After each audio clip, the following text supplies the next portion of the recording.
Next is government initiative to control rice prices. तो अब rice के जो प्राइसेस हैं उसको रेगुलेट करने के लिए यहाँ पर प्रोविजन है, गवर्नमेंट ने एफर्ट किए हैं, इनिशिएटिव लिया है उसके अंदर।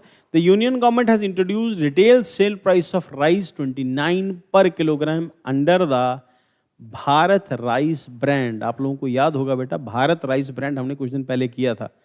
तो what is Bharat rice brand? ठीक, थ्रू द 3 कोऑपरेटिव्स। अब आपसे क्वेश्चन हो सकता है राइस को लेके कि भारत जो ब्रांड राइस है वो भारत राइस ब्रांड वो है क्या? तो objective is to curb the rise in rice prices which has seen 14.5% increase in retail and 15.5% in wholesale market over the past years. Background क्या है? अब राइस की जो डिमांड है वो पिछले कुछ सालों से बढ़ी है और डिमांड बढ़ने के पीछे एक फैक्टर है।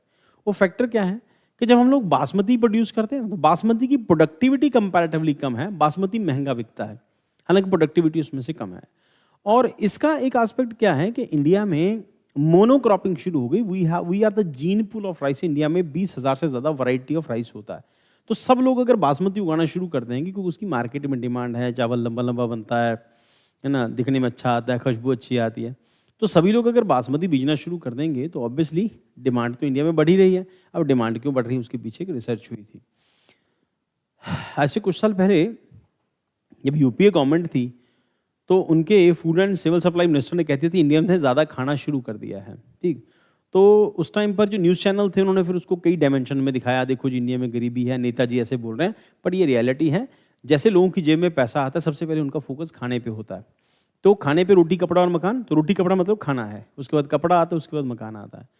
तो अब हो गया कि जैसे पंजाब में शायद इतना नहीं है बट यूपी में, खासतौर के ऊपर वेस्टर्न यूपी और बिहार के एरिया में, वहाँ पर खाने का मतलब होता है रोटी, दाल, चावल और सब्जी।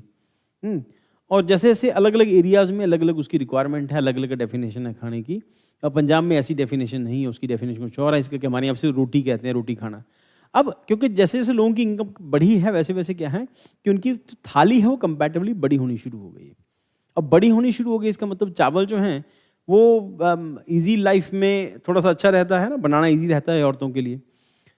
तो वो एक एस्पेक्ट है, तो चावल की डिमांड बढ़ी है। अब उसके पीछे एक रीज़न जो बासमती उगाना शुरू किया, जो मोनोक्रॉपिंग हुई, हालांकि लैंड एरिया बढ़ा है, बासमती प्रोडक्शन बढ़ी है, पर उसके कंपैरेटिवली डिमांड जो है वो ज़्यादा बढ़ी है। अब डिमांड ज़्यादा बढ़ेगी तो ऑब्वियसली रेट बढ़ेंगे, और जब रेट बढ़ेंगे तो फिर लोग शिकायत करेंगे सरकार से। तो उसी करके भारत राइस का जो कॉन्सेप्ट आया, 29 रुपीज़ चावल का रेट जो उन्होंने फिक्स कर दिया है, and which has been 45% increase in the retail and 15.5% in the wholesale market over the past year. Background क्या है? 2023 government has imposed restrictions on the white non-basmati rice export and levied 20% export duty on par-boiled rice to ensure domestic food security and control rising prices. तो petrol जे India से rice जो हो बाहर export ना हो, जो नॉन बासमती राइस है उसके लिए गवर्नमेंट एफर्ट किए थे, 20% एक्सपोर्ट ड्यूटी लगा दी थी उसके ऊपर। The decision was prompted by escalating domestic prices and the need for an adequate domestic supply, especially considering the fall in rice production during 23-24। Rice की उस टाइम पे प्रोडक्शन कम आई थी, मानसून अच्छा नहीं गया था और कुछ कुछ जगहों के ऊपर ओवर फ्लडिंग ये वो सब उसकी वजह से, तो कुल मिला के राइस की डिमांड कम थी। खरीफ राइस की प्रोडक्शन कम थी। Kharif season due to El Nino induced dry weather condition, वही रीजन उसके पीछे कि अल नीनो आया था उस साल, तो उस करके ड्राई वेदर कंडीशन नहीं थी, राइस की प्रोडक्शन कंपैरेटिवली कम हो गई। Despite trade restrictions, local rice prices remained robust leading to warning और टू रिटेलर्स। लगातार डिमांड बढ़ी हुई थी और यहाँ पर चावल महंगे बेचे जा रहे थे, फूड ग्रेन्स महंगे बेचे जा रहे थे, गवर्नमेंट वार्निंग भी दे रही थी, तब भी हट नहीं रहे थे। India hold to the title of largest rice exporter globally with 45% share in the world's rice market. सबसे बड़े राइस एक्सपोर्टर हैं हम लोग। Rice exports in April May 2023 were 21.1% higher compare to the same period of previous financial year. Basmati rice export in May 2023 were 10.86% higher than the May 2022, while on non-basmati rice exports have been increasing for the past 3 years. तो यहाँ पर 10% के आसपास rice की export में register हुआ था, 10% growth. और सिमिलरली ग्रोथ हम लोगों ने लास्ट क्लास में डिस्कस किया कि इंडिया में जो फिशरी सेक्टर है, जो सी फूड जो आइटम्स हैं, उसमें भी 10% ग्रोथ जो है वो रजिस्टर हुई है।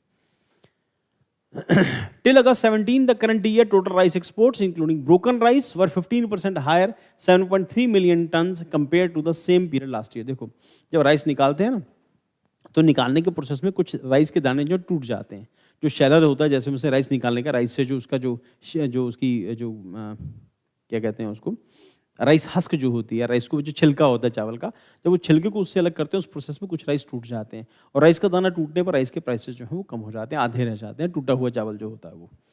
तो यहाँ पर क्या है, तो August 17 current year total price export, total rice export excluding broken rice were 15% higher.